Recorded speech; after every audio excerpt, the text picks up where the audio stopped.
et l'OMS a déclaré la variole disparue, a déclaré l'éradication de la variole chez l'homme en 1980, et donc depuis on ne vaccine plus les populations.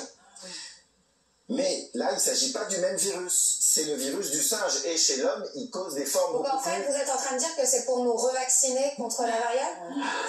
Alors jamais j'aurais pensé une chose pareille, mais peut-être que vous êtes moins naïf que moi. Alors, non mais c'est vrai qu'on va rappeler, hein. L'infection de l'animal vers l'homme, contact direct avec du sang, des liquides biologiques, des lésions cutanées ou des muqueuses d'animaux porteurs de la maladie. On l'a dit, hein, les animaux concernés, singes, rats géants de bambou, écureuil, et on l'a dit, contact étroit avec les sécrétions respiratoires d'une personne porteuse de la maladie ou contact direct avec les lésions infectées ou les liquides biologiques. Le directeur général adjoint de l'OMS a dit: nous observons des transmissions parmi les hommes ayant des relations sexuelles avec des hommes, ce qui est une nouvelle information que nous devons étudier, a déclaré Ibrahima Socéphane, directeur général adjoint de l'OMS pour les interventions d'urgence. L'OMS se veut rassurante quand même, si les symptômes semblent virulents, le taux de mortalité reste faible, mais on va en parler dans un instant, c'est quand même une petite galère cette affaire.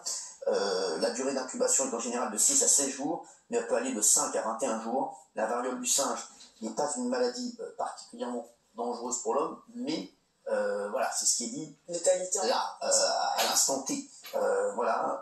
Les symptômes peuvent durer de 14 à 21 jours. Et il n'y a pas de traitement par rapport Ça veut dire que ça disparaît tout seul? Oui, alors on va en parler dans un instant avec Bruno, mais c'est vrai que il y a beaucoup de questions, et c'est vrai que ça commence à nous faire flipper, parce que quand l'OMS commence à s'intéresser à un truc, c'est que ça commence à Vous en faites le coup, il y a plein de questions. Bruno, est-ce que vous voulez dire un truc?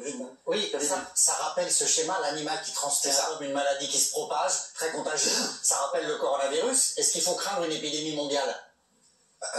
Je ne pense pas. Mais je ne suis pas expert dans le domaine, mais ceci dit, il n'y a pas de barrière d'espèce pour tous les micro-organismes, pour tous les microbes, que ce soit des virus ou les bactéries. Et donc là, par exemple, j'espère ne pas héberger trop de mauvais virus et trop de mauvaises bactéries, mais mon voisin, il est très exposé là.